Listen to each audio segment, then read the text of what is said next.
Bom, bem-vindos a mais um módulo de ensino à distância da Escola Superior do Ministério Público da União. O tema do módulo de hoje é mobilização social e atuação do Ministério Público.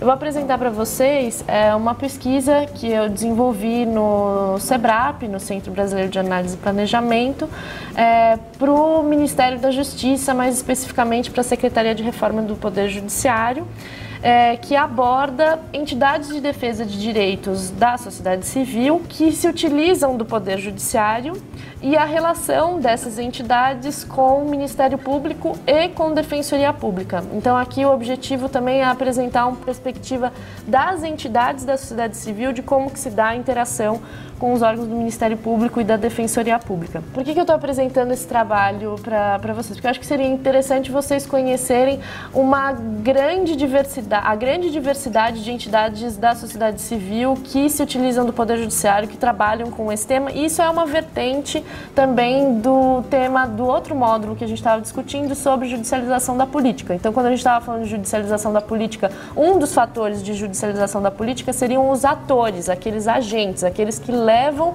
os casos para o Poder Judiciário. E as entidades da sociedade civil, assim como o Ministério Público ou mesmo as defensorias públicas, são exemplos desses atores que se utilizam de modo reiterado do Poder Judiciário na hora de apresentar demandas, né? O objeto da pesquisa era saber como que se dava a interação, entre sociedade civil e órgãos de litígio do Estado. Então, como a atuação das entidades da sociedade civil repercute nos órgãos de litígio do Estado. E como a prática dos órgãos de litígio do Estado afeta o tipo de mobilização social jurídica, né? Como vocês podem ver no quadro, é como se um complementasse o outro. A amostra da pesquisa foram 103 entidades de defesa de direitos entrevistadas, entre organizações não governamentais e extensões universitárias de faculdades de direito que faziam atendimento jurídico. O nosso recorte era de entidades que trabalhavam com uma dinâmica issue-oriented, ou seja, com uma advocacia temática, né? Ou seja, entidades que a priori já faziam um recorte de quais casos elas iam trabalhar. Diferentemente de uma advocacia client-oriented ou uma advocacia de balcão, né, que é conforme a demanda, né, o advogado trabalha com os casos conforme a demanda. Então a gente fez esse recorte pelas entidades que já faziam um trabalho policy ou issue-oriented, voltado a determinadas políticas ou a determinados temas, que possuíam advogados na sua estrutura, que podiam ter atividade judicial ou que tinham relação com o Ministério Público e Defensoria Pública no exercício das atividades delas. O objetivo não era ser uma pesquisa censitária, né, com todas as entidades de defesa de direitos da sociedade civil no Brasil, mas a gente acredita que tenha sido uma pesquisa representativa. Vocês podem ver aqui pelo quadro de distribuição geográfica da amostra, que nós cobrimos 20 estados, mais Distrito Federal e 29 cidades com esse trabalho. Nesse outro quadro vocês podem ver a distribuição temática, né, das entidades de defesa de direitos, com quais temas elas trabalhavam: violência institucional, cidade, criança e adolescente, terra, gênero, comunidades tradicionais, meio ambiente, ou seja, entidades que trabalhavam com diversos temas diferentes. O questionário que a gente apresentava para essas entidades, ele continha alguns blocos de perguntas. O primeiro bloco era com relação ao perfil do entrevistado, né? Então, quais aspectos da trajetória pessoal, profissional, acadêmica do entrevistado fizeram com que ele viesse a trabalhar numa entidade de defesa de direitos? Aqui nesse quadro vocês podem ver que a experiência universitária do entrevistado era fundamental, era uma das motivações fundamentais para eles virem a trabalhar nessas entidades.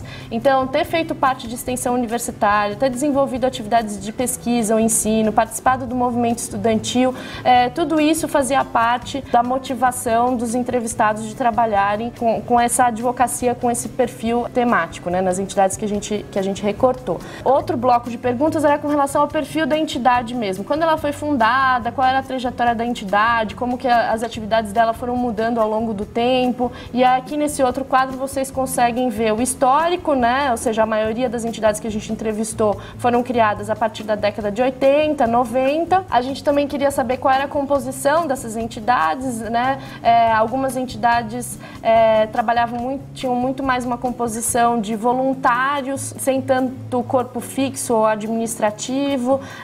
Às vezes eram entidades só formadas por advogados, outras tinham também pessoas especificamente voltadas para a comunicação, para apoio administrativo. Nesse outro quadro, vocês conseguem ver o perfil do financiamento dessas entidades, né? Dá para perceber que financiamento internacional e financiamento nacional público são as principais fontes dessas entidades. Quando a gente fala de financiamento internacional, está falando de financiamento de fundações internacionais, como, por exemplo, Fundação Ford, Open Society, mas também de outras fundações ligadas, por exemplo, à Igreja Católica, como Pão para o Mundo, Miserior, Christian Aid. Eu acho que aqui é interessante também a gente observar. Bom, então vocês viram quais são os temas dessas entidades, os temas com os quais trabalham essas entidades que a gente estava mencionando. Mas eu acho que a gente podia pensar um pouco também, dá para agrupar as entidades em dois grandes matizes, vamos dizer assim, dois grandes grupos das entidades, mas isso é uma tentativa de agrupar, mas não corresponde exatamente à grande variedade do perfil desses entrevistados. Nós teríamos então dois matizes, vamos dizer assim, entre essas entidades de defesa de direitos que nós entrevistamos. Tem um primeiro matiz que é de entidades que trabalham com um perfil mais voltado à comunidade, né? A um perfil mais comunitário. Então elas trabalham diretamente, são entidades que trabalham diretamente com os movimentos sociais, ou elas mesmas fazem parte de movimentos sociais, são advogados que trabalham nessas entidades, que às vezes até se confundem com os próprios movimentos sociais. O objetivo deles é assessorar essas comunidades, esses movimentos sociais, na defesa dos direitos deles frente ao Poder Judiciário.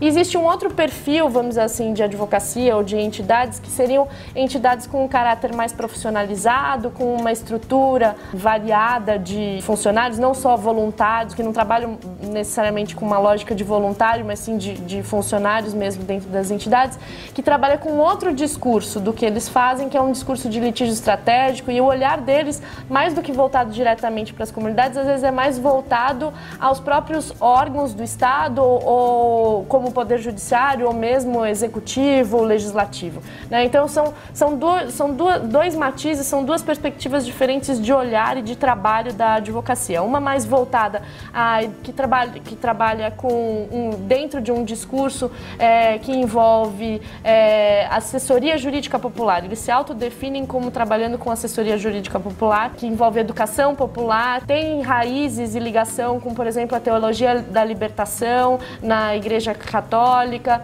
que está relacionado aos trabalhos das comunidades eclesiais de base, das comissões pastorais da terra, Comissão de Justiça e Paz, está ligado a toda essa trajetória dos movimentos sociais no Brasil. E existe existiria um outro perfil, um outro tipo de advocacia, que seria essa advocacia das organizações não governamentais, não necessariamente com vínculo com os movimentos sociais, já mais profissionalizadas, e aí o viés, o olhar deles de atenção é o de advocacy, de lobby diretamente nos órgãos do Estado, seja executivo, legislativo ou judiciário. Então esses seriam dois grandes perfis, vamos dizer assim, das entidades que a gente entrevistou. Com relação ao perfil das entidades, quais são as atividades que essas entidades desenvolvem?